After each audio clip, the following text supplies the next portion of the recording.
Fantastic 4 நம்ம face 6ஓட first movie தான் இந்த படம். இந்த படம் பார்த்தீங்கன்னா எர்த் 616ல நடக்கல, எர்த் 828ல நடக்குது. செப்பரேட்டாக ஒரு யூனிவர்ஸில் நடக்குது இந்த கதை. படத்தோட ஸ்டோரி என்னன்னு பார்த்தீங்கன்னா, கெலாக்டர்ஸ் வந்து இந்த உலகத்தை அழிக்க போறாரு.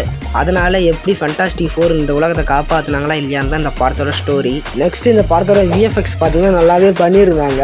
மார்வல் சினிமாட்டிக் யூனிவர்ஸ் ஃபேன்ஸ் மட்டும் தான் இந்த படம் பார்க்க முடியுமா? நான் இப்போதான் மார்வல் சினிமாட்டிக் யூனிவர்ஸே பார்க்குறேன். இந்த படம் பார்க்கணும்னா ஒரு 10-15 படம் பார்க்கணுமான்னு கேட்டிங்கன்னா அப்படிலாம் இல்லை காய்ஸ். நீங்கள் எந்த மார்வல் படமும் பார்த்துருக்கே தேவையில்லை இந்த படம் பார்க்கறதுக்கு. அதுவும் இந்த ஃபேண்டாஸ்டிக் 4ன்ட்டு டைட்டிலோட பிஜிஎம் வரும் பாருங்க, அதெல்லாம் செம்மையாகவே இருக்கும்.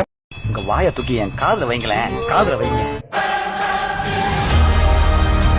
ஃபேஸில் நடக்கிற சேசிங் சீக்வன்ஸ்லாம் ஒரு விஷுவல் ட்ரீட் தான். படம் பார்த்தீங்கன்னா ஸ்டோரி வைஸாக செம்ம ஸ்ட்ராங்கான மூவி தான். ஸ்போர்ட்ஸ் கிரெடிட் சீனை மட்டும் மிஸ் பண்ணிடாதீங்க. அந்த ஸ்போர்ட்ஸ் கிரெடிட் சீனில் என்ன இருக்குன்னு பார்த்தீங்கன்னா, ஸ்பாயிலர் அலர்ட்.